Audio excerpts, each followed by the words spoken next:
তো এখন বিশ্বকে ঠেলে দেওয়া হচ্ছে একটা থার্ড ওয়ার্ল্ড ওয়ারের দিকে, মানে যে কোনো সময় একটা তৃতীয় বিশ্বযুদ্ধের আশঙ্কা করছেন এখনকার যারা মিলিটারি অ্যাফেয়ার্স নিয়ে পড়াশোনা করেন, ওয়ার্ল্ড অ্যাফেয়ার্স নিয়ে পড়াশোনা করেন, তারা এগুলো বলতে পারবেন ভালো। বিশ্বকে একটা খাদ্য মন্দার দিকে ঠেলে দেওয়া হচ্ছে, বিশ্বকে একটা দুর্ভিক্ষের দিকে ঠেলে দেওয়া হচ্ছে, এবং মহামারীর মধ্য দিয়ে অলরেডি কিন্তু আমাদের বিভিন্ন দেশের ইকোনমিক অবস্থা ভালো না, তার উপরে খাদ্য সংকট, তার উপরে যে বৈশ্বিক যুদ্ধগুলো, আমদানি রপ্তানি বন্ধ হয়ে যাচ্ছে, তেল গ্যাসের দাম বেড়ে যাচ্ছে, জনগণ হাহাকার করছে। এই পলিটিক্যাল গ্লোবাল অ্যাফেয়ার্সের ফিতনা এগুলো। তা আপনাকে এই জন্যই প্রথমে আমি একটা কথা বললাম যে ফিতনাময় একটা পরিবেশে একজন মুমিন যার অন্তর্দৃষ্টি আছে, যে কোরআন এবং সুন্নাহ দিয়ে এই বিশ্বের এই রহস্যগুলো উদ্ঘাটন করতে পারে, সে ভালো থাকতে পারে না। তার মনটা সবসময় কিন্তু মানে ব্যাকুল থাকবে যে কিভাবে এইসব সমস্যা থেকে নিজে উত্তরণের পথ খুঁজতে পারি, আর আমার পরিবারকে বাঁচাতে পারি, আর আমার জনগণকে বাঁচাতে পারি। আর যদি আপনি আত্মকেন্দ্রিক হন, স্বার্থপর হন, তাহলে নিজের চটকায় তেল দিবেন, নিজে ভালো থাকলেই বাপের নাম। তো দেখুন, এই জামানার কথাই নবীজি বলছেন সাল্লাল্লাহু আলাইহি ওয়াসাল্লাম, তোমাদের সামনে এমন একটা যুগ আসছে, নবীজি বলছেন জামানা সাবরিন, কঠিন জামানা, যেই জামানায় ঈমান নিয়ে চলাটা হবে হাতের মধ্যে আগুন নিয়ে চলার মতো। নবীজি বলছেন ওই সময়ে সাহাবী জিজ্ঞাসা করছেন, ইয়া রাসূলুল্লাহ, আমি ওই সময়ে কি করব? ওই সময় আমি কি করব? আমাকে কি পরামর্শ দিচ্ছেন? নবী সাল্লাল্লাহু আলাইহি ওয়াসাল্লাম বলছেন, হে আমর ইবনে আস, তুমি ওই সময়ে বাড়িতে অবস্থান করো, বাসায় থাকো, বিনা প্রয়োজনে বাড়ির বাইরে এসো না।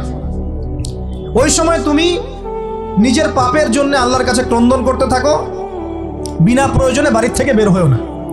আর মানুষের সাথে এত বেশি মেলামেশা করো না, নিজে তোমার আমল, তোমার গুনাহ নিয়ে ব্যস্ত থাকো, তোমার পাপের জন্য আল্লাহর কাছে কান্নাকাটি করো, ইনশাআল্লাহ তুমি নাজাত পেয়ে যাবে।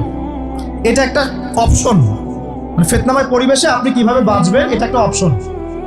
আর একটা হাদিসে গিয়ে নবী সাল্লাল্লাহু আলাইহি ওয়াসাল্লাম বলছেন যে যখন এমন ফিতনাময় পরিবেশ আসবে, তখন যদি তোমরা এই আমর বিল মারুফ নাহি আনিল মুনকার, সৎ কাজের আদেশ, অসৎ কাজের নিষেধ, আমার সুন্নতের উপর অটল থাকতে পারো, তাহলে তোমরা 50 জন শহীদের নেকি পাবে। সাহাবায়ে কেরাম বলছেন, ইয়া রাসূলুল্লাহ, আমিনহুম আও মিন্না, তাদের মধ্যে 50 জন নাকি আমাদের মধ্যে 50 জন শহীদ? নবী করিম সাল্লাল্লাহু আলাইহি ওয়াসাল্লাম বলছেন, বাল মিনকুম, বরং তোমাদের মধ্যে 50 জন শহীদ। এটা অপশন নাম্বার 2। এক কি বললাম, আপনি নিজেকে নিয়ে ব্যস্ত থাকেন, বাসায় থাকেন, বিনা প্রয়োজনে বাড়ির থেকে বের হবেন না, মানুষের সাথে কম মেলামেশা করেন, এবং নিজের পাপের জন্য আল্লাহর কাছে কান্নাকাটি করেন, নিজের আমল নামা নিয়ে ব্যস্ত থাকেন, ইনশাআল্লাহ নাজাত পাবেন।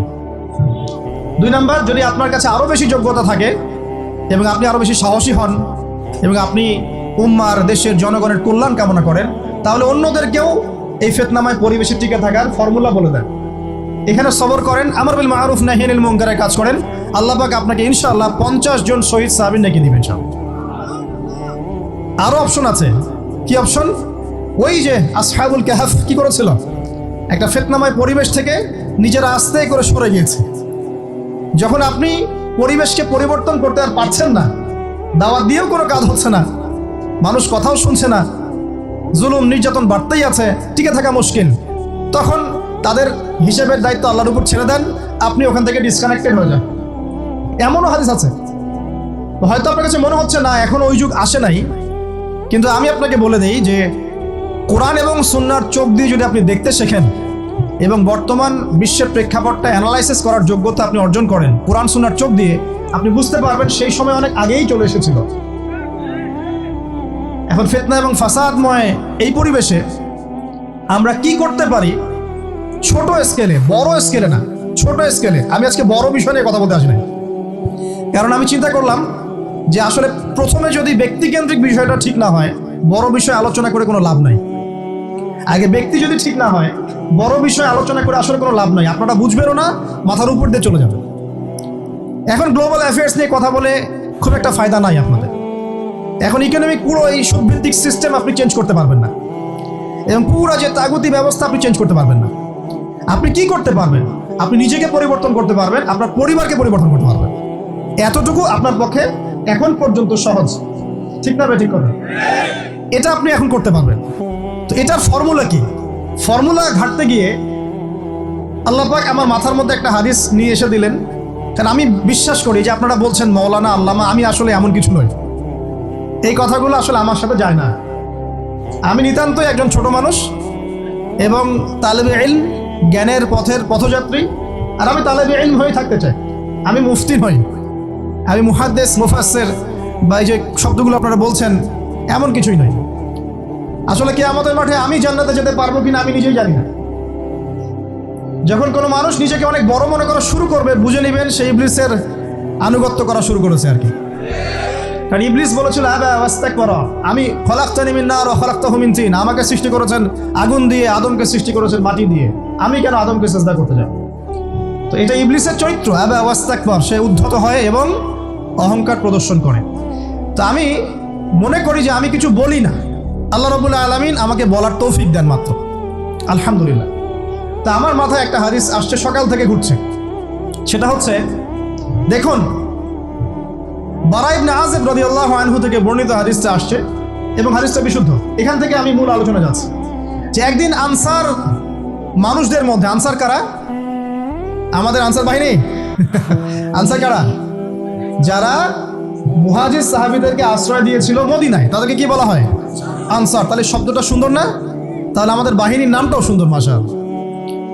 তো আনসার সাহাবীদের মধ্যে একজন ইন্তেকাল করেছেন, ইন্না লিল্লাহি ওয়া ইন্না ইলাইহি রাজিউন। এখন তাকে দাফন করা হচ্ছে, আর নবী সাল্লাল্লাহু আলাইহি ওয়াসাল্লাম কবরের পাশে চুপ করে বসে পড়লেন। তার বসা দেখা দেখি বাকি সাহাবীরাও তাকে ঘিরে গোল করে বসে পড়লেন। তারা বলছেন আমরা এমনভাবে এখানে বসেছিলাম যেন আমাদের মাথার উপরে পাখি এসে বসতে পারে, চুপচাপ, কোনো নড়াচড়া নাই। দেখেন রাসূলের সাথে বসার সুন্নত, দেখেন কোরআন এবং হাদিসের মাহফিলে বসার কিন্তু সুন্নত আছে। এখানে বসে দুনিয়াবি এত গল্পগুজব করা যাবে না, এই মোবাইল টোবাইল হাবি জাবি নিয়ে এত ব্যস্ত থাকা যাবে না, দিলের কান দিয়ে শুনতে হবে, ঠিক আছে? আদব আছে, না হলে কথা আপনার উপর তাসির করবে না। তারা এমনভাবে বসেছিলেন যেন মাথার উপরে পাখি বসতে পারে, সুবহানাল্লাহ। এবার নবী করিম সাল্লাল্লাহু আলাইহি ওয়াসাল্লাম বলছেন যে যখন মাইয়েতকে কবরে শোয়ানো হয় তখন সে তাকে দাফন করে যাওয়া ব্যক্তিদের হাঁটার খসখস আওয়াজ শুনতে পায়। এরপরে তাকে যখন শুইয়ে দেওয়া হয়, সে যদি মুমিন ব্যক্তি হয় তাহলে তার মাথার দিকে তার সলাত এসে দাঁড়িয়ে যায়।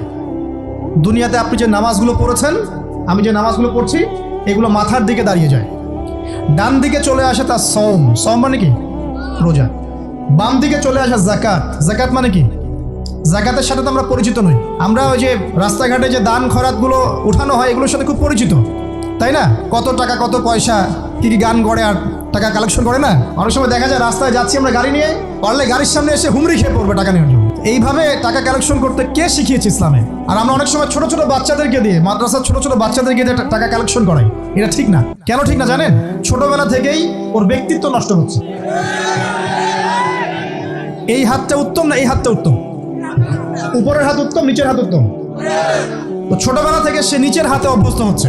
দেখেন এত টাকা পয়সা কালেকশন করে আমাকে আরেকটা স্বতন্ত্র মসজিদ করতেই হবে, জরুরি, খুবই জরুরি ছিল।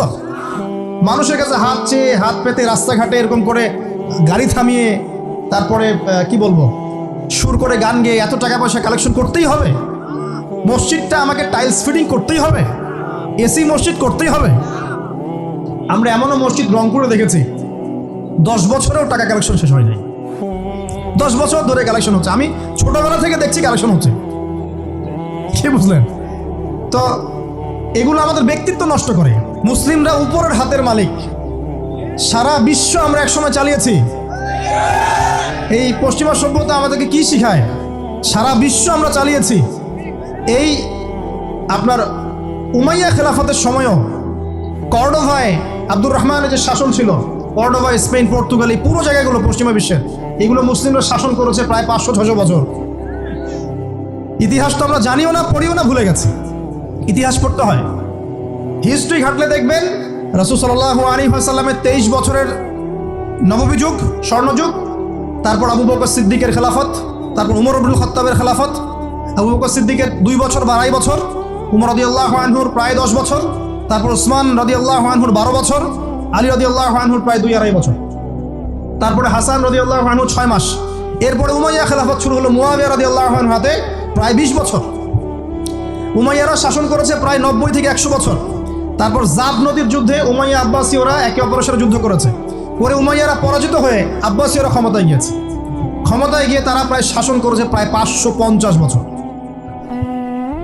এদিকে উমাইয়াদের মধ্যে যারা পরাজিত হয়েছে ওরা চলে গিয়ে কর্ডোভা, আন্দালুসিয়া ওইদিকে খেলাফত কায়েম করেছে। তারপরে আবার এদিকে ফাতেমি খেলাফত ছিল, উসমানীয় খেলাফত ছিল, তারপরে মিশরের তুরুনি একটা রাজবংশ ছিল, আমাদের সাবকন্টিনেন্টে মোগলরা ছিল, সারা বিশ্বে আমরাই ছিলাম। ইতিহাস তো ভুলে গেছে।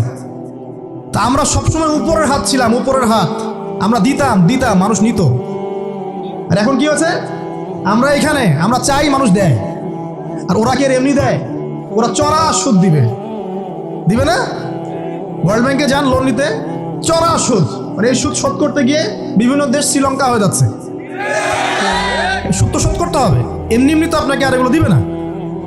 তো এই সুদটা শোধ করতে গিয়ে আমাদের জিনিসপত্রের দাম বেড়ে যাবে, তারপরে দেখবেন জনগণের উপর কর বেড়ে যাবে, অনেক প্রবলেম। আর এই প্রবলেমগুলো ফেস করতে হবে কি কারণে? রিবা বা সুদের কারণে।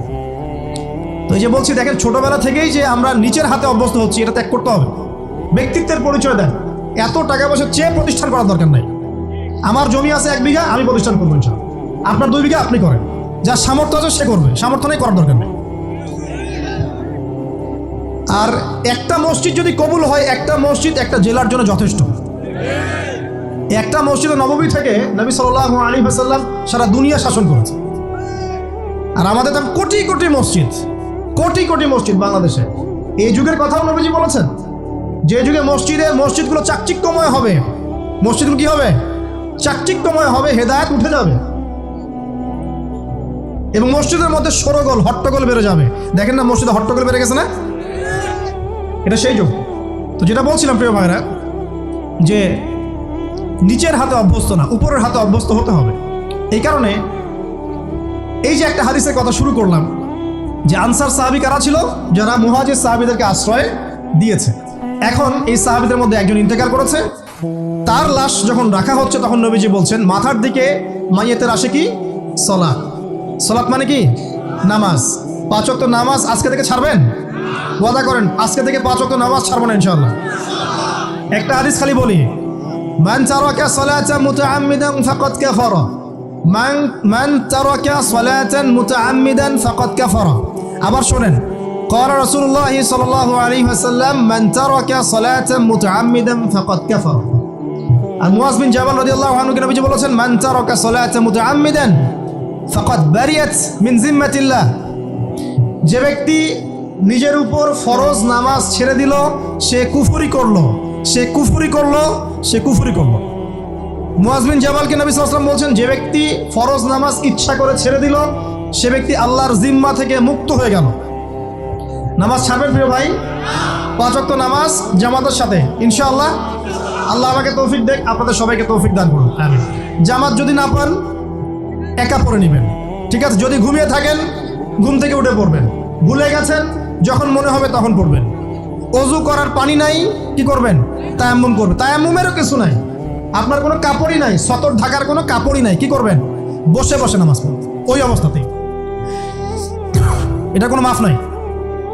মানে আপনার অজু করার কোনো পানি নাই, তায়াম্মুমের কিছুই নাই, কাপড়ও নাই সতরে, তখনও নগ্ন হয়ে বসেই নামাজ পড়তে হবে, মাফ নাই। যখন শোয়ানো হবে মাথা থেকে কি থাকবে? সালাত।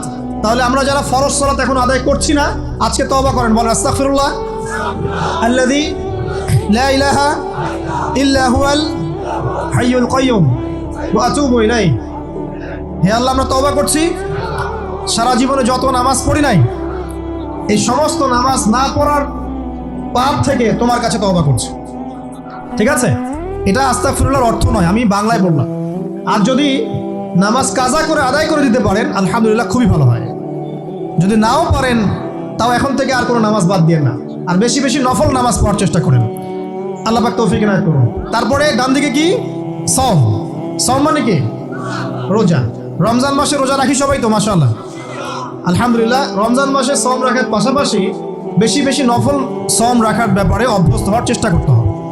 সবচেয়ে সেরা সওমগুলো হচ্ছে মাসের 3 দিন, আইয়ামে বীজের সওম, চাঁদের 13, 14 এবং 15 তারিখ। আর সপ্তাহে 2 দিন, সেটা হলো বৃহস্পতিবার এবং কি সোমবার। আল্লাহ পাক তৌফিক দান করুন, আমিন। এছাড়া আরাফার সওম আছে, আশুরার সওম আছে, ঠিক আছে, জিলহজ মাসের প্রথম 10 দিন রাখতে পারেন ইত্যাদি। এবার বাম দিকে কি যাকাত, যেটা বলছিলাম যাকাতের সাথে আমরা খুব একটা পরিচিত নই, অথচ যাকাত একটা ফরজ ইবাদত। কেউ যদি নামাজ এবং যাকাতের মধ্যে পার্থক্য করে সে ব্যক্তি কাফের হয়ে যাবে।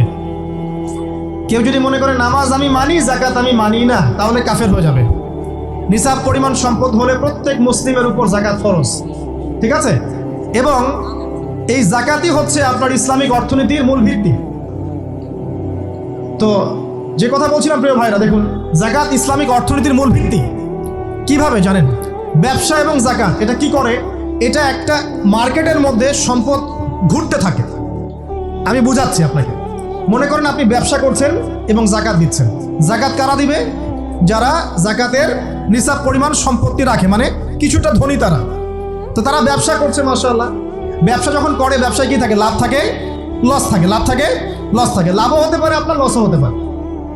আর সুদে কি? শুধু লাভ, লস আছে, লস নাই। পার্থক্য বোঝেন। এখন ব্যবসা যখন আপনি করবেন, এই টাকা বা মূল যে ক্যাপিটাল যেটা বলে অর্থনীতির ভাষায়, এটা মার্কেটের মধ্যে সার্কুলেট করতে থাকবে। আজকে আপনি ধনী, লাভ করেছেন, কালকে লস করবেন, এই ধন আরেকজনের হাতে চলে যাবে। সে আবার ব্যবসা করছে, সে লাভ করলে সম্পদ তার হাতে থাকলো, লস করলে আরেকজনের হাতে। মানে এই মানিটা, ক্যাপিটাল যেটা, এটা মার্কেটের মধ্যে ঘুরতে থাকে, ঘুরতে থাকে। আজকে কেউ ধনী, কালকে কেউ ধনী, আজকে কেউ ফকির, কালকে কেউ ধনী, এইভাবে। এখানে আল্লাহ পাক যাকে ইচ্ছা হয় ধন দেন, যাকে ইচ্ছা হয় দরিদ্র করেন। এটা আল্লাহ পাক নিয়ন্ত্রণ করেন। আবার এর মধ্যে যারা ধনী হবে তারা আবার যাকাত দিবে। কাকে যাকাত দিবে? যে গরিব তাকে। এই কারণে অর্থনৈতিক সাম্য থাকবে এবং টাকা ক্যাপিটাল মার্কেটে সার্কুলেট করতে থাকবে। এটা হচ্ছে ইসলামিক ইকোনমিক্স। বোঝাতে পারছি না মনে হয়। আর রিবাই কি হবে? রিবাই কোনো লসের চান্স নাই। মানে এখানে ধনী আরো ধনী হতে থাকবে, গরিব আরো গরিব হতে থাকবে, প্লাস যাকাতও দিবে না। তখন সমাজের একটা অংশ অনেক ধনী হবে, আরেকটা অংশ একদম মাটিতে পড়ে যাবে, কোনো ব্যালেন্স হবে না। এই কারণে বিশ্বের একটা অংশ, ওই বিশ্বের একটা বড় অংশ যারা সুদখোর, যেখান থেকে সুদ এসেছে, ওইটা আস্তে আস্তে ধনী হয়ে গেছে এবং বিশ্বের বহু কান্ট্রি আস্তে আস্তে দারিদ্র সীমার নিচে চলে আসছে। এটা শুধু ব্যক্তির ক্ষেত্রেই নয়, সমাজের ক্ষেত্রেই নয়, পুরো বিশ্বেটা হচ্ছে।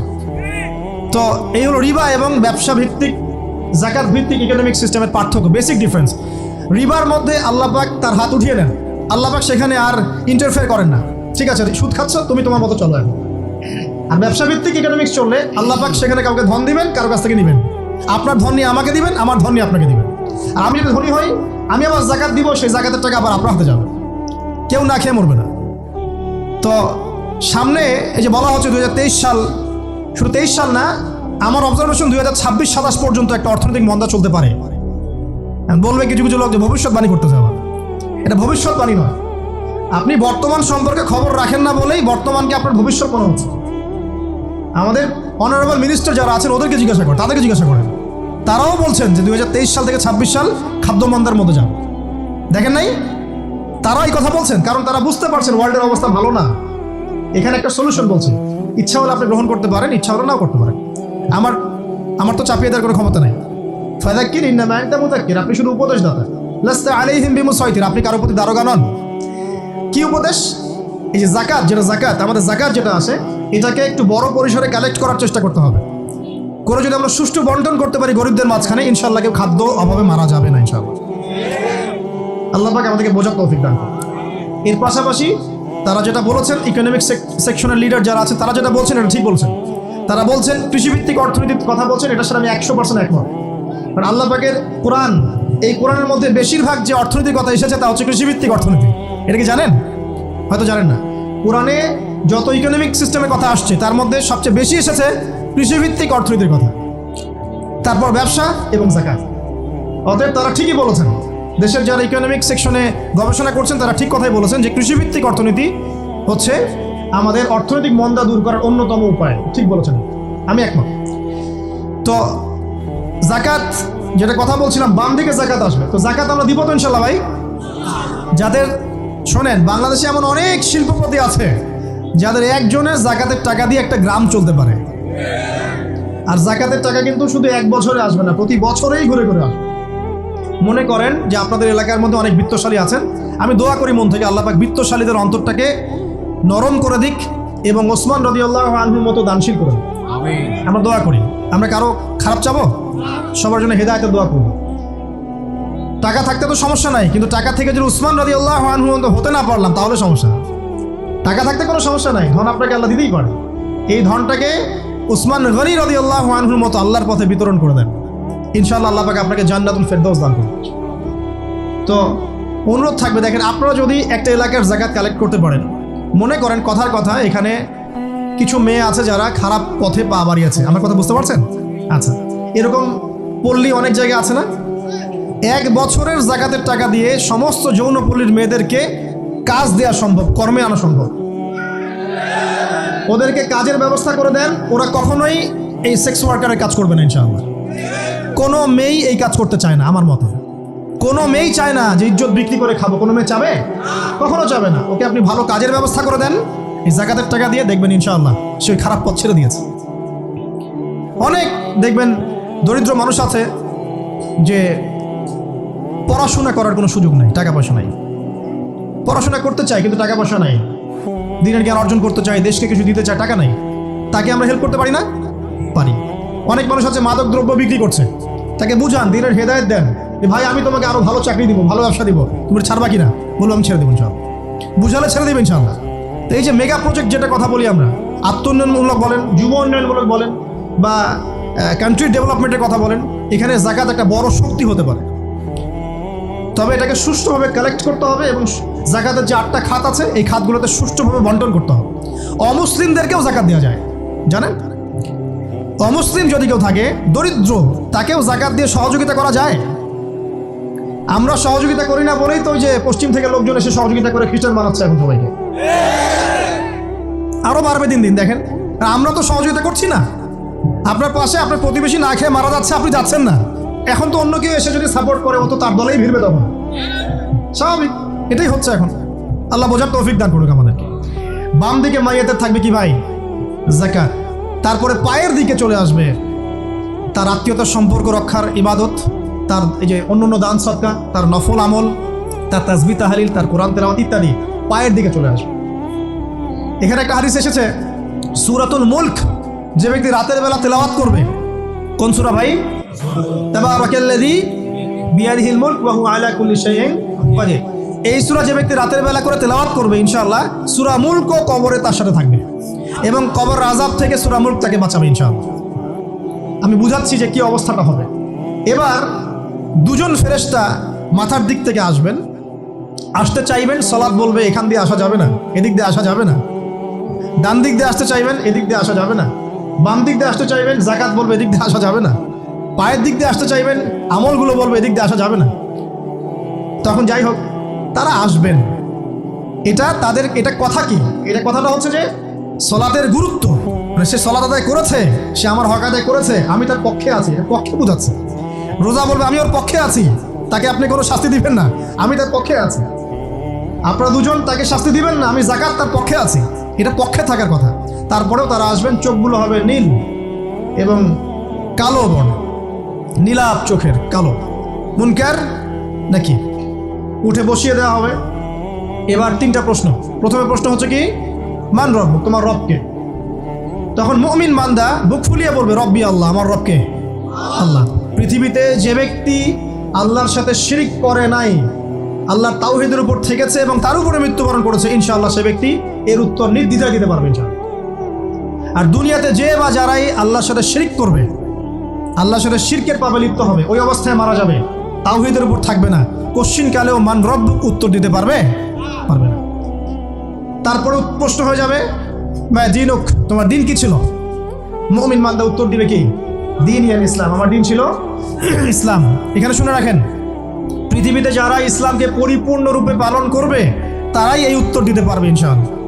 যারা ইসলামকে ঠাট্টা বিদ্রুপের হাসি তামাশার পাত্র বানিয়েছে, মন চাইলে কিছু করি, মন চাইলে কিছু করি না, সহজগুলো একটু আমল করি, বাকি কিছুর আমল ধারি না, হ্যাঁ, নামাজ পড়ি, সুদ ছাড়তে পারি না, ঠিক আছে, বছর বছর ওমরা করি, এদিকে ঘুষ দুর্নীতি ছাড়তে পারি না, ইসলামকে ঠাট্টা তামাশার পাত্র বানিয়েছে, এরা কোশ্চিন কালে উত্তর দিতে পারবে না। মা দিন দিনে পরিপূর্ণরূপে ইসলামে প্রবেশ করতে বলেছেন আল্লাহ রাব্বুল আলামিন। যারা পরিপূর্ণরূপে ইসলামে প্রবেশ করবে এবং ইসলামের প্রতিটা মৌলিক বিধান মেনে চলবে, ইনশাআল্লাহ তারাই উত্তর দিতে পারবে। এরপরে আসবে তৃতীয় প্রশ্ন, নবী সাল্লাল্লাহু আলাইহি ওয়াসাল্লামকে দেখানো হবে, যখন দেখানো হবে তখন সূর্য যখন ডুবে যায়, যে দৃশ্যটা আমরা দেখতে পারি না, ওই দৃশ্যটা ভেসে উঠবে এবং মুমিন বান্দা অস্থির হয়ে যাবে, বলবে আমাকে ছেড়ে দাও, আমি নামাজ পড়বো। সুবহানাল্লাহ। কারণ তার কাছে মনে হবে যে আসরের ওয়াক্ত হয়ে গেছে, আসরের ওয়াক্ত হয়ে গেছে, আসরের ওয়াক্ত চলে যাচ্ছে, আমাকে নামাজ পড়তে হবে। চিন্তা করেছেন? ওই যে একটা হাদিস আছে না, যে 7 শ্রেণীর মানুষকে আল্লাহ রাব্বুল আলামিন আরশের ছায়া দিবেন, তার মধ্যে এক শ্রেণীর মানুষকে যার অন্তর মসজিদের সাথে ঝুলে থাকে, তার মন মসজিদের সাথে ঝুলেছিল, এই সূর্য ডুবে গেল বলে আমাকে ছেড়ে দাও, আমি নামাজ পড়তে যাব। তখন ফেরেশতারা বলবেন তোমাকে নামাজ পড়তে দেওয়া হবে, তবে তার আগে তুমি এর উত্তর দাও। কি উত্তর? এই ব্যক্তির দিকে তাকাও। তখন নবী সাল্লাল্লাহু আলাইহি ওয়াসাল্লামকে দেখানো হবে, সাল্লাল্লাহু আলাইহি ওয়াসাল্লাম দরুদ পড়বেন, বলা হবে যে এই ব্যক্তির সম্পর্কে তোমার কি ধারণা? মান হাযা রাজুলু বুইসা ফিকুম, এই ব্যক্তি কে যাকে তোমাদের কাছে পাঠানো হয়েছিল? মুমিন ব্যক্তি নির্দ্বিধায় বলে দিবে যে তিনি হচ্ছেন আমার নবী মুহাম্মদুর রাসূলুল্লাহ সাল্লাল্লাহু আলাইহি ওয়াসাল্লাম। দেখুন, পৃথিবীতে যে বা যারাই নবী সাল্লাল্লাহু আলাইহি ওয়াসাল্লামের সুন্নতের উপর আমল করবে, ইনশাআল্লাহ সে তার উত্তর দিতে পারবে। দুনিয়াতে যারা নবীর সুন্নতের 5 পয়সা পরোয়া করছে না, তার আদর্শের 5 পয়সা দাম দিচ্ছে না, তারা কোশ্চিনকালে উত্তর দিতে পারবে না। নাম হতে পারে আব্দুর রহমান, আব্দুর রহিম, নবীর সুন্নতের ধার ধারে না, তারা উত্তর দিতে পারবে। নবীর সুন্নতের গুরুত্ব কত গভীর, এটা আমাদেরকে এখান থেকে বুঝতে হবে। তাই প্রিয় যুবক ভাইরা, মুসলিম ভাইরা, আমাদের জীবনটাকে নবীর আদর্শ এবং সুন্নতে ঢেলে সাজাতে হবে। সকাল থেকে সন্ধ্যা পর্যন্ত প্রতিটা কাজ করবো কার তরিকায়? রাসূলের তরিকায়। নামাজ পড়বো তার তরিকায়, রোজা, সিয়াম, হজ, যাকাত, আমল, মুআমালাত, আখলাক সব কার তরিকায়? নবী সাল্লাল্লাহু আলাইহি ওয়াসাল্লামের তরিকা অনুযায়ী ইনশাআল্লাহ। আল্লাহ পাক তৌফিক এনায়েত করুন, আমিন। এবার ফেরেশতা দুজন জিজ্ঞাসা করবেন অবাক হয়ে যে তুমি কিভাবে এটা জানলে, তুমি কিভাবে এই 3টা প্রশ্নের উত্তর দিতে পারলে? কারণ বেশিরভাগ মানুষ তো উত্তর দিতে পারবে না, বেশিরভাগ মানুষই এই উত্তর দিতে পারবে না। কারণ কিয়ামতের মাঠে 1999 জন মানুষ জাহান্নামে যাবে, নাউজুবিল্লাহ। তো এটা কঠিন পরীক্ষা। আল্লাহ রাসূল সাল্লাল্লাহু আলাইহি ওয়াসাল্লাম বলেছেন যে নিশ্চয়ই তোমাদেরকে এখানে পরীক্ষায় ফেলা হবে, আর তোমরা যদি এই পরীক্ষা জেনে তোমাদের মৃতদেরকে দাফন করা থেকে বিরত না থাকতে, তাহলে আমি তোমাদেরকে শুনিয়ে দিতাম কবরে কেমন পরীক্ষা হয়। মানে যদি আমরা শুনতে পারতাম যে কবরে কেমন পরীক্ষা হয়, আমরা ভয়ে আমাদের মৃতদেরকে দাফন পর্যন্ত করতাম না। এটা নবীজি বলছেন সাল্লাল্লাহু আলাইহি ওয়াসাল্লাম। তাকে জিজ্ঞাসা করা হবে যে তুমি কিভাবে জানলে এটা? বেশিরভাগ মানুষ তো পারে না উত্তর দিতে। তখন সেই ব্যক্তি বলে বসবে, সেই ব্যক্তি বলবে যে করাতু কিতাব আল্লাহ, আমি আল্লাহর কিতাব এই কোরআন পড়েছি। মুমিন বলবে আমি আল্লাহর কোরআন পড়েছি, ফাআমানতু বিহি, আমি এর উপর ঈমান এনেছিলাম, ওয়া সাদ্দাকতু, এবং সত্যায়ন করেছিলাম। সুবহানাল্লাহ। অতএব দুনিয়াতে যারা দ্বীনের জ্ঞান অর্জন করছে না, কোরআন পড়ছে না, হাদিস পড়ছে না, পড়াশোনার চেষ্টা করছে না, জানার চেষ্টা করছে না, কবরে পার পাওয়া ডিফিকাল্ট আছে। এটা একটা অন্যতম প্রশ্ন। আমরা কিন্তু মনে করি 3টা প্রশ্ন হচ্ছে, আসলে প্রশ্ন হচ্ছে কয়টা? 4টা। 3টার পরে আরো একটা এক্সট্রা। কিভাবে জানলে? তখন উত্তর দিচ্ছে আমি আল্লাহর কিতাব পড়েছি, ঈমান এনেছি, সত্যায়ন করেছি। সুবহানাল্লাহ। নবী সাল্লাল্লাহু আলাইহি ওয়াসাল্লাম হাদিসের পরের অংশে বলছেন যে যখন কাফের বান্দাকে উঠানো হবে, তখন ডানেও কিছু নাই, বামেও কিছু নাই, সামনে পিছনে কিচ্ছু নাই। মাথার দিক থেকে ফেরেশতারা চলে আসবেন, উঠিয়ে বসানো হবে, প্রশ্ন করা হবে কে তোমার রব? একটাই উত্তর, লা আদরি, আমি জানি না। নাউজুবিল্লাহ। কি তোমার দিন? লা আদরি, আমি জানি না। এই যে আল্লাহর তো খবর নাই, আল্লাহ পাকের বিধান মেনে চলার কোনো খবরই নাই, পরোয়াই নাই। সে জানবে কিভাবে ইসলাম কি জিনিস? সে জানবে কিভাবে আল্লাহ কি জিনিস? ও তো আল্লাহকে চিনেই না। দিব্যি বলে বেড়াচ্ছে মহাবিশ্ব সৃষ্টি হয়েছে বিগ ব্যাং থেকে, আল্লাহ বলে কেউ নাই। মানুষ সৃষ্টি হয়েছে বান্দর থেকে, নাউজুবিল্লাহ। ওই যে ডারউইনের মতবাদ, কি থিওরি অফ এভলিউশন নাকি? হ্যাঁ, তাই তো মনে হয়, অনেকদিন আগে পড়ছি ভাই, ভুলে গেছি। তো যাই হোক, মানুষ তো আল্লাহকে চিনছে না। এখনো মানুষ মনে করছে যে আল্লাহ বলতে কেউ নাই, এবং এই মুক্ত চিন্তার নামে, বাক স্বাধীনতার নামে নাস্তিকতার যে চর্চাটা বেড়েছে বাংলায়, এটা আশঙ্কাজনক।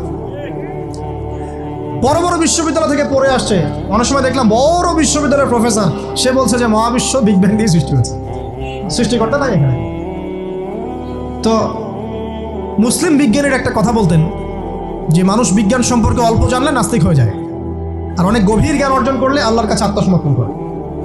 খেয়াল করে দেখবেন, ডক্টর, ইঞ্জিনিয়ার যারা বড় বড় লেভেলে চলে গেছেন, অনেক সিনিয়র, তারা কিন্তু বেশিরভাগ নামাজি দেখবেন, নামাজ পড়ে, দান সৎকার করে, সমাজ কল্যাণমূলক কাজ করে, তারা কিন্তু রোগীর সেবা করতে গেলেও বলে যে নামাজ পড়িয়েন, রোজা রাখিয়েন, তারা কিন্তু বলে।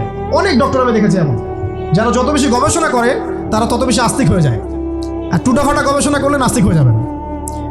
কত প্রশ্ন, ইসলামের এটা কেন, ওইটা কেন, ইসলামে বহুবিবাহ কেন, হ্যাঁ ইসলামে কি পর্দার বিধান কেন, তারপর ইসলামে এত রেস্ট্রিকশনস, এত বাইন্ডিংস কেন, হ্যাঁ স্বাধীনতা নাই কেন, কত প্রশ্ন। ইসলামের এগেনস্টে কত তীর এখন ছোড়া হচ্ছে।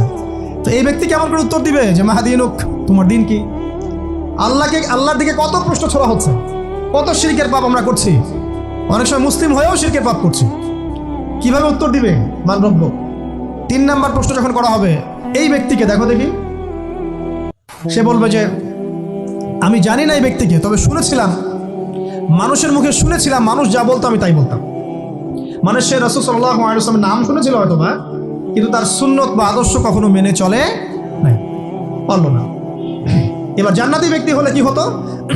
ওই যে সূর্য ডুবছিল যেখানে, তার দৃষ্টির সীমা পর্যন্ত কবরকে প্রশস্ত করে দেওয়া হতো, এবং জান্নাতের একটা দরজা তার কবরে খুলে দেওয়া হতো। এটা কিভাবে করা হবে সেটা আল্লাহ পাক জানেন, এটার ব্যাখ্যা করার জ্ঞান আল্লাহ আমাদেরকে দেন নাই। যেই মানুষের ক্ষুদ্র জ্ঞানে মানুষ ব্যাকটেরিয়া ভাইরাস নিয়ে গবেষণা করতে হিমশিম খেয়ে যায়, সে মহাবিশ্বের স্রষ্টা নিয়ে কিভাবে গবেষণা করবে? আল্লাহ পাকের অসীম জ্ঞানের সামনে আমার জ্ঞান কি? খুবই ক্ষুদ্র।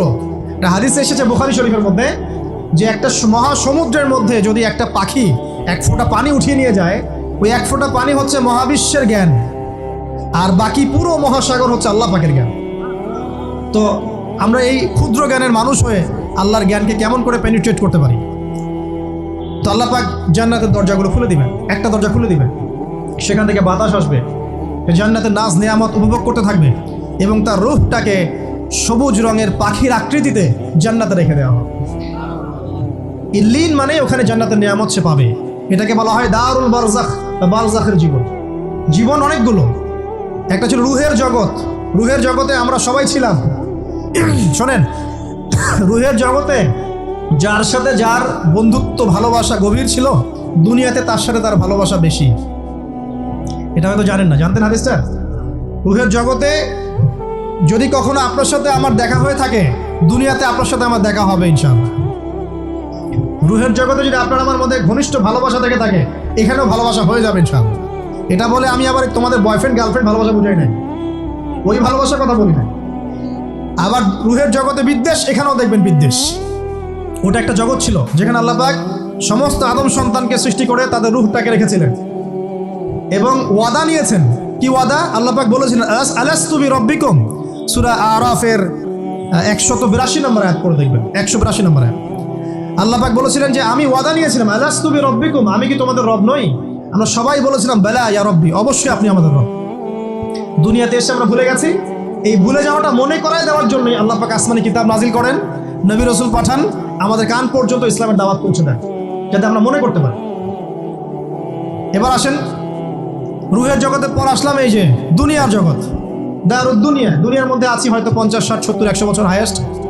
এরপর যাবে দারুল বারজাখ, বারজাখের জগৎ। পাপী ব্যক্তি হলে জাহান্নামের দরজা খুলে দেওয়া হবে, আর জাহান্নামের সে আযাব ভোগ করতে থাকবে। এবং পুণ্যবান ব্যক্তি হলে জান্নাতের দরজা খুলে দেওয়া হবে, এবং এর নাজ নেয়ামত সে ভোগ করতে থাকবে। তখন তাকে বলা হবে এটা জান্নাতের সেই জায়গা যেখানে তুমি থাকবে। এটা দেখার সাথে সাথে, শোনার সাথে সাথে তার যে খুশি উৎফুল্লতা আরো অনেক বেড়ে যাবে। এবং সে কি করবে জানেন?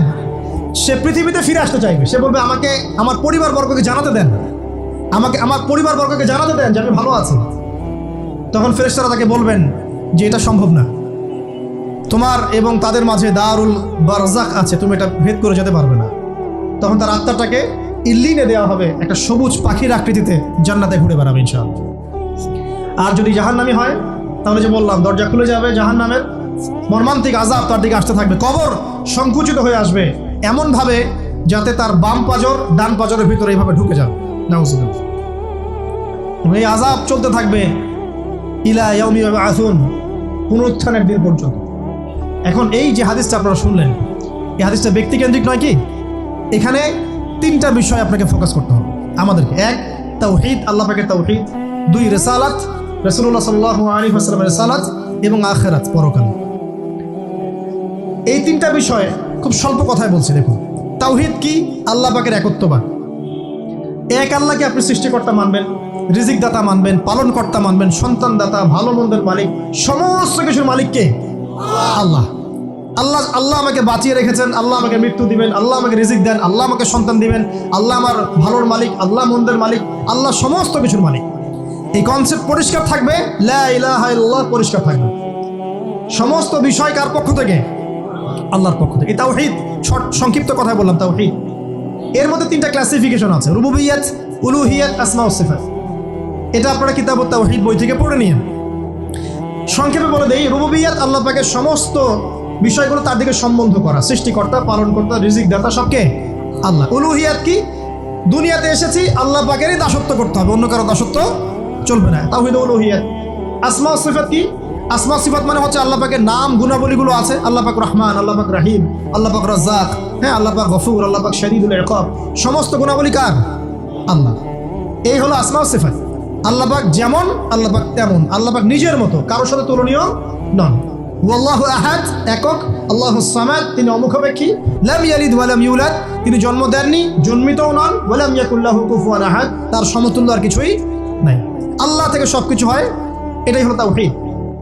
এখন এর অপোজিশন কি? শিরক। তাওহীদের বিরুদ্ধে গেলে কি হয়ে যাবে? শিরক। কেউ যদি মনে করে যে আল্লাহ ছাড়া কেউ আমাকে জীবন দিতে পারে, আল্লাহ ছাড়া কেউ আমাকে মারতে পারে, আল্লাহ ছাড়া কেউ আমাকে রিজিক দিতে পারে, অথবা আল্লাহ ছাড়া কেউ সন্তান দিতে পারে, আল্লাহ ছাড়া অন্য কারো কাছে কেউ যদি দোয়া করে, আল্লাহ ছাড়া অন্য কারোর জন্য নজর মানত করে, আল্লাহ ছাড়া অন্য কারো নামে কসম খায়, আল্লাহর হালালকে হারাম করে দেয়, আল্লাহর হারামকে হালাল করে নেয়, ঠিক আছে? আল্লাহ থেকে শুভ অশুভ আসে না, শুভ আল্লাহর পক্ষ থেকে আসে, অশুভ শয়তানের পক্ষ থেকে আসে। এমনও যদি কেউ মনে করে, শুভ অশুভ দুটোই আল্লাহর পক্ষ থেকে আসে, কিন্তু কেউ যদি মনে করে না শুভগুলো আল্লাহর পক্ষ থেকে, অশুভগুলো শয়তানের পক্ষ থেকে, এমনও যদি মনে করে, শিরক হয়ে যাবে। মুসলিমরা চলাফেরায় শিরক করছে। এখন মুসলিমরা আল্লাহ ছাড়া অন্য কারো কাছে চাচ্ছে, মুসলিমরা অনেকে কবরে সেজদা করছে, মুসলিমরা অনেকেই মৃত মানুষের কাছে দোয়া করছে, হাতে বালা পরে আছেন, খোলেন না। কেন খোলেন না? ভয়ে, যদি আপনার ক্ষতি হয়। শিরক। মুসলিমরা দেখবেন আগুনের সামনে মাথা নত করছে, মুসলিমরা এখন মেডিটেশন করে, ধ্যান করে, মুসলিমরা জিনকে তাবে করতেছে, অনেক সময় দেখা যায় মুসলিমরা জাদু করতেছে, জাদুবিদ্যা, কুফরি কালাম করছে না? করছে। সবই শিরক, সবই শিরক। মুসলিমরা দেখবেন আল্লাহর হালাল যেগুলো আছে এগুলোকে হারাম করে ফেলছে, আবার অনেক সময় আল্লাহর হারামগুলোকে হালাল করে নিচ্ছে। সুদ কি ভাই? এখানে ফরজ, হালাল করে নেওয়া হয়েছে। মদ কি? তোমাদের কাছে তো ওয়াজিব, না খাইলে ঘুম হয় না। তো এই যে আল্লাহ হারামগুলোকে কি করছি আমরা?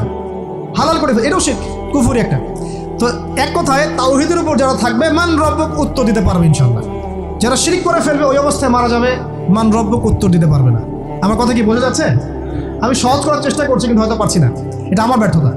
এক কথায় যদি আমরা কবরের প্রথম প্রশ্নের উত্তর দিতে চাই, তাহলে আমাদেরকে অবশ্যই তাওহীদের উপর থাকতে হবে। শিরকে যাওয়া যাবে না। প্রিয় ভাইরা, শিরকের পাপ থেকে আজকে তওবা করে ফেলবেন। আল্লাহ জেনে না জেনে জীবনে যত শিরক করেছে আল্লাহ মাফ করে দাও, আমিন। এবং আগামী দিনগুলোতে শিরকের পাপে লিপ্ত হয় না। প্রিয় ভাইরা, যদি আপনার আমল নামায় আসমান জমিন সমানও পাপ থাকে, শিরকের পাপটুকু না থাকে, আল্লাহ পাক আপনার পুরো পাপ মাফ করতে পারবেন ইনশাআল্লাহ। আল্লাহ পাক বলেছেন, মেরাজের রাতে নবী সাল্লাল্লাহু আলাইহি ওয়াসাল্লামকে আরশে আজিমের কাছে উঠিয়ে নিয়ে আল্লাহ পাক 3টা ওহী করেছেন। কয়টা ওহী? একটা ছিল 5 ওয়াক্ত নামাজ, ঠিক আছে? 2টা হচ্ছে, 2 নাম্বার হচ্ছে সূরা বাকারার শেষের 3টা আয়াত, 3 নাম্বার একটা ওয়াদা, একটা প্রতিশ্রুতি। সেটা কি? হে মুহাম্মদ সাল্লাল্লাহু আলাইহি ওয়াসাল্লাম, তোমার উম্মতের মধ্যে কেউ যদি আসমান জমিন সমান পাপ নিয়ে আমার সামনে হাজির হয়, কিন্তু আমার সাথে কাউকে শরিক না করে, শিরক না করে, তাহলে আমি আল্লাহ তার সামনে আসমান জমিন সমান ক্ষমা নিয়ে হাজির হব, মানে মাফ করে দেওয়া হবে ইনশাআল্লাহ। অতএব শিরকের পাপে যায় না, ইনশাআল্লাহ জান্নাতে যাওয়া যাবে। যে ব্যক্তি মন থেকে একবার লা ইলাহা ইল্লাল্লাহ পড়েছে, সমস্ত বিষয় আল্লাহর দিকে সুপর্দ করে, তার অন্যান্য অনেক পাপ থাকতে পারে, আল্লাহ পাক চাইলে সব পাপ মাফ করতে পারেন। অতএব মান রব্বক উত্তর দিতে চাইলে শিরকের পাপে যাওয়া যাবে? যাবে না। আধুনিক শিরকের মধ্যে সবচেয়ে ভয়ঙ্করটা হচ্ছে এটা, যে আমরা আল্লাহর হালালকে হারাম করে নিচ্ছি। দ্বীনি ইলম অর্জন আল্লাহর জন্য, প্রতিটা কাজের করার আগে নিয়াত ফিক্স করবেন, কেন করব? পরকালীন স্বার্থ থাকলে করব, না হলে করব না। কেন তুমি টিকটকে যাবা না? কারণ পরকালীন কোনো স্বার্থ নাই। কেন তুমি ফ্রি মিক্সিং অ্যাফেয়ার্সে যাবা না? কারণ পরকালীন কোনো স্বার্থ নাই। কেন মদ খাবা না? পরকালীন কোনো স্বার্থ নাই। কেন মিউজিকে যাচ্ছ না? কারণ পরকালীন কোনো স্বার্থ নাই। কেন তুমি এই যে সুদ খাবা না? কারণ পরকালীন কোনো স্বার্থ নাই। যে কাজে পরকালীন কোনো স্বার্থ নাই সে কাজে কোনো মুমিন মুসলিম নাই। কেন নামাজ পড়বো? কারণ পরকালীন স্বার্থ আছে। কেন রোজা রাখবো? পরকালীন স্বার্থ আছে।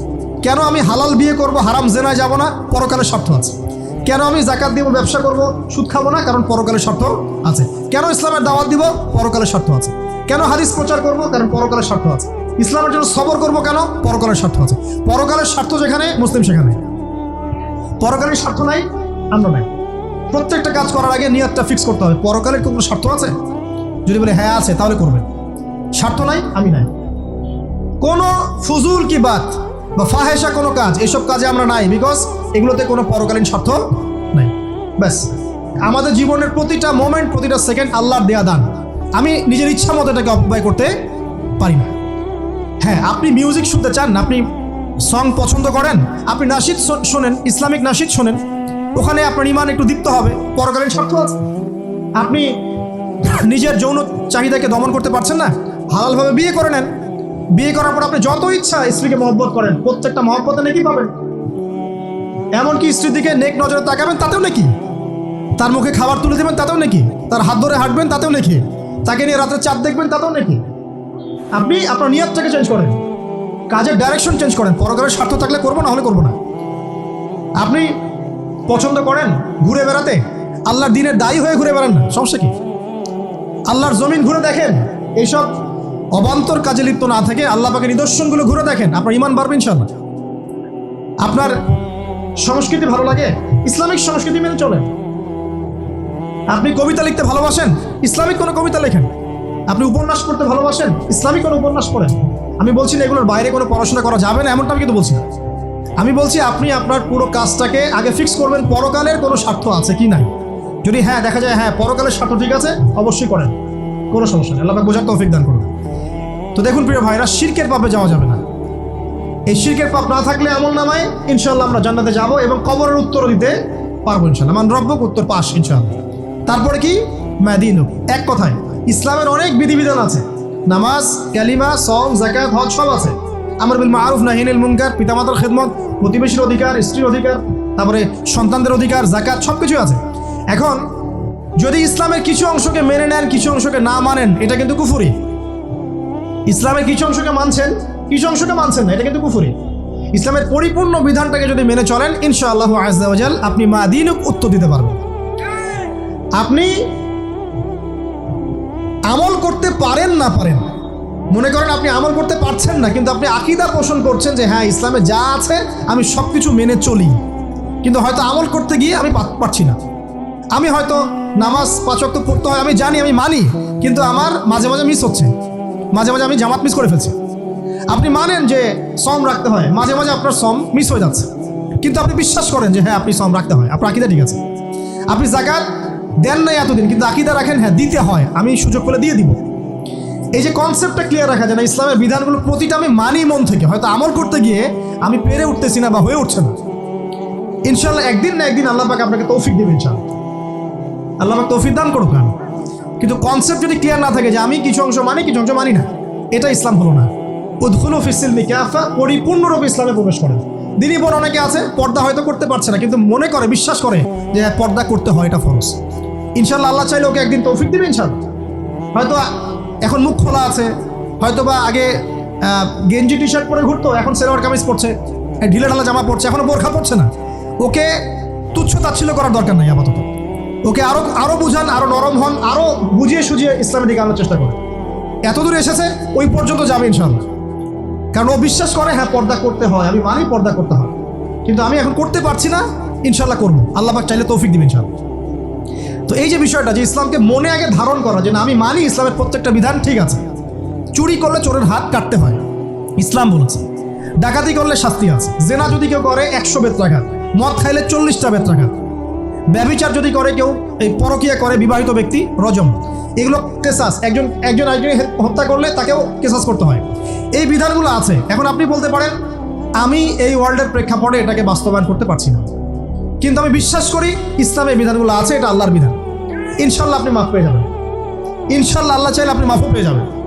কিন্তু যদি মনে করেন না এই যুগের এগুলো চলেই না, আমি আল্লাহ পাকের এসব বিধান কিচ্ছু মানি না, আমি যে বিধান বুঝি এটাই চূড়ান্ত, তাহলে খবর আছে, তাহলে মা দিনও উত্তর দিতে পারবেন। তো বুঝেন, বিষয়টা বোঝেন, আকীদাটা ক্লিয়ার করেন যে না আমি পারতেছি না, এটা একটা বিষয়, কিন্তু আমি বিশ্বাস করি ইসলামের এগুলো অংশ, হয়তো আমি এখন পারছি না, ইনশাল্লাহ ভবিষ্যতে পারবো। আল্লাহ চাইলে আপনাকে তৌফিক দিবেন ইনশাআল্লাহ। আমরা দোয়া করি আল্লাহ পাক আমাদেরকে পরিপূর্ণরূপে ইসলামে প্রবেশ করার তৌফিক দান করুন। আর সর্বশেষ কি, এটা যদি করতে পারে মা দিনই উত্তর দিতে পারবে। মান নবীকে উত্তর কখন দিতে পারবে? যখন একজন ব্যক্তি সারা জীবন নবী সাল্লাল্লাহু আলাইহি ওয়াসাল্লামের সুন্নতের উপর আমল করতে পারে। এই যে ঘুম থেকে উঠলেন, ব্যাস ব্রাশটা নিয়ে দৌড়ে চলে গেলেন বাথরুমে, কি জন্য? ঘুম থেকে উঠলেন, আগে চোখটা একটু ঘষতে হবে, মুখে হাত দিতে হবে, তারপরে আপনি দোয়া পড়বেন। কি দোয়া পড়বেন? আলহামদুলিল্লাহিল্লাযী আহইয়ানা বা'দা মা আমাতানা ওয়া ইলাইহিন নুশুর। তারপরে আপনি যাবেন বাথরুমে। দোয়াটা না পড়ে কেন গেলেন? ঘুমাচ্ছেন, ঘুমানোর আগে আপনি অবশ্যই বলবেন। ঘুমানোর আগে একদম একটা গান শুনে, একটা গার্লফ্রেন্ডের সাথে 10টা মিনিট কথা বলে, হ্যাঁ জান রাখি, ব্যাস, তারপরে ঘুমিয়ে গেলেন। ঘুমটা আপনার জন্য ইবাদত হলো না? হারামে লিপ্ত হতেন না? আল্লাহুম্মা বিইসমিকা আমুতু ওয়া আহইয়া পড়তেন, সূরা মুলক পড়তেন, সূরা কাফিরুন পড়তেন, সূরা ফালাক নাস ইখলাস পড়তেন, ঘুমিয়ে যেতেন। পুরো ঘুমটাই ইবাদত, পুরো ঘুমটাই নাকি ঘুমিয়ে আছেন নাকি পাচ্ছেন? আপনি ইচ্ছাকৃতভাবে আপনার আমলটা নষ্ট করলেন। ইস্তেঞ্জা করতে গেছেন, ইস্তেঞ্জা করতে গিয়ে গান শুরু করে দিল বাথরুমে। বাথরুম সিঙ্গার আছে না কিছু? বাথরুমে গান গাওয়ার জায়গা নেই, তো ওখানে গান শুরু করবো। বাথরুমে গান গাবেন কেন? আপনি ঢোকার সময় বলবেন কি, বিসমিল্লাহ আল্লাহুম্মা ইন্নী আউযু বিকা মিনাল খুবসি ওয়াল খাবাইস। এরপর ইস্তেঞ্জা করবেন, তারপরে আপনি গুফরানাকা বলে বের হয়ে আসবেন। পুরো ইস্তেঞ্জার সময়টুকু নাকি? নামাজ পড়তে দাঁড়িয়েছেন, এখানে রিয়া কোনো লৌকিকতা থাকবে না, লোকজন আমাকে দেখছে আমি ভালো করে নামাজ পড়ি, এমন থাকবে না। নামাজে দাঁড়িয়েছেন আল্লাহর জন্য খালেস। এখন আল্লাহ আপনার মাঝখানে আর কেউ নাই, আল্লাহ আপনার মাঝখানে আর কেউ নাই। এমনকি যা ইচ্ছা তাই নামাজ পড়বেন। একদল বেরোইছে, এখন দেখি 2 ওয়াক্ত নামাজ পড়ে। তাদের বক্তব্য হচ্ছে যে 5 ওয়াক্ত নামাজ নাকি কোরআনে নাই, আর ওরা খালি কোরআন মানে হাদিস নাকি মানে না। কত যে ফেরকা এখন বেরোইছে আল্লাহ ভালো জানে। তো 5 ওয়াক্ত নামাজ কোরআনে নাই বলে, সুবহানাল্লাহ। তো 2 ওয়াক্ত নামাজ পড়ে। তো এখন নামাজ কি মন গরম ভাবে পড়লেই হবে? ফজরের নামাজে দাঁড়িয়েছেন, ফজর নামাজ কয় রাকাত? 2 রাকাত। এখন আমি যদি বলি নামাজ তো ভালো কাজ, 2-এর জায়গায় 4 পড়লে কি সমস্যা ফজরে? যদি এমনটা বলি হবে? কেন হবে না? কারণ নবী সাল্লাল্লাহু আলাইহি ওয়াসাল্লাম 2 পড়েছেন, আমাকে 2 পড়তে হবে, সিম্পল। 4 পড়লে আপনার নামাজ বাতিল। ফজরের নামাজ 4 রাকাত পড়লে নামাজ কি বাতিল হবে না? মাগরিবের নামাজে দাঁড়িয়েছেন 3 রাকাত নামাজ, তখন আপনি মনে চিন্তা করছেন না 3-এর জায়গায় আমি 4 পড়বো, 5 পড়বো। নামাজ তো ভালো জিনিস, বেশি করলে কি সমস্যা? সবকিছু বেশি করতে হয় না। রাসূলুল্লাহ সাল্লাল্লাহু আলাইহি ওয়াসাল্লাম যা দিয়েছেন তাই করতে হয়, এর নাম সুন্নত। বাইরে গেলে হবে কি? বেদাত। প্রত্যেকটা কাজ খেয়াল করতে হবে। তো প্রত্যেকটা আমল এভাবে। নামাজ, এই যে রোজা রাখবেন, রমজান মাসে রোজা রাখলে এটা ফরজ। আর আপনি চিন্তা করেন রোজা তো ভালো জিনিস, আমি রমজানও রাখবো, শাবান পুরো 2 মাসে রাখবো, হবে? দেখেন নফল বিষয়টা আলাদা, আমি ফরজের কথা বলছি। কেউ যদি মনে করে ফরজ রোজা আমি 2 মাসে রাখবো, রমজানও রাখবো, শাবানও রাখবো, রোজা ভালো জিনিস করলে কি সমস্যা? হবে? হবে না। এভাবেই হজ করতে হয় ওইখানে আরাফার মাঠে। আপনি মনে করেন কুড়িগ্রামে হজের একটা জায়গা বানাইলাম আমরা, কথা কথা এমনও কিন্তু জায়গা আছে মানুষ অন্য জায়গায় হজ করে, কিন্তু আপনি ভাবছেন এমনি এমনি বলছি। এমন অনেক ফেরকা আছে মুসলিমদের মধ্যে, মুসলিম নামধারী, এগুলো মুসলিম না, হজেরও জায়গা বানাইছে আলাদা, ওখানে হজ করে, ওখানে তাওয়াফ করে। এখন হজ যেখানে করতে হবে ওখানে না করে যদি এখানে করি, হবে? হবে না। যাকাত দেওয়ার একটা লিমিট আছে, এইটুক দিতে হবে। আপনি এখন কম দিলেন, হবে? আবার দিলেন না আমি একদম বেশি দিয়ে ফাটাই ফেলাবো একেবারে, সেখানে হবে? তো এই জিনিসগুলো খেয়াল রাখতে হবে যে আমাদের এক কথায় নবী সাল্লাল্লাহু আলাইহি ওয়াসাল্লামের সুন্নাহটা মেনে চল। আমলের ক্ষেত্রেও একইভাবে, আপনার অর্থনৈতিক জীবনেও, নামাজ রোজা হজ জাকাত আপনার পারফেক্ট। এবার আপনি এসেছেন অর্থনীতির ক্ষেত্রে, এসে মাশাআল্লাহ দাড়ি টুপি জুব্বা নিয়ে মাপে কম দিচ্ছেন, চলবে? দাড়ি টুপি জুব্বা আছে, মানুষকে ঠকাচ্ছেন, মজুত করছেন, সিন্ডিকেট করছেন, অনেক সময় সরকারকে বিব্রত করে ফেলছেন, মাল মজুত করছেন, দাম বেড়ে যাচ্ছে, বিব্রত হচ্ছে সরকার, হবে? দাড়ি টুপি পাগড়ি জুব্বা পরে, ভিতরটা আগে। ইমান ভিতরে না থাকলে দাড়ি টুপিতে লাভ আছে? তাকওয়া ভিতরে না থাকলে আমার দাড়ি টুপিতে লাভ আছে? মুহসিন হতে হবে। সো ইকোনমিক সেকশনে গিয়েও নবীর আদর্শ ভুলে যাওয়া যাবে না, সেখানেও তার আদর্শ মেনে চলতে হবে। এভাবেই সমাজ জীবন, পরিবার, সর্বক্ষেত্রেই নবীর সুন্নাহ মেনে চললে পরে ওই ব্যক্তিকে উত্তর দেওয়া যাবে ইনশাআল্লাহ, তিনি আমাদের নবী মুহাম্মদ রাসূলুল্লাহ সাল্লাল্লাহু আলাইহি ওয়াসাল্লাম। সর্বশেষ গিয়ে বলা হবে কিভাবে জানলে? তখন উত্তর কি দিবে মুমিন? আমি আল্লাহর কিতাব পড়েছি, ঈমান এনেছি, এরপরে আমি সত্যায়ন করেছি। তার মানে পড়াশোনা করতে হবে না ভাই? আল্লাহর কিতাব পড়তে হবে না? কারা কারা আল্লাহর কিতাব পড়তে জানেন হাত তোলেন। আলহামদুলিল্লাহ, আগামী রমাজান আসার আগেই পুরো কোরআন এক খতম করবেন, পারা যাবে ইনশাল্লাহ। এবং প্রত্যেক দিন আমাকে ওয়াদা করেন, প্রত্যেক দিন এক পারা করে কোরআন তেলাওয়াত করবেন।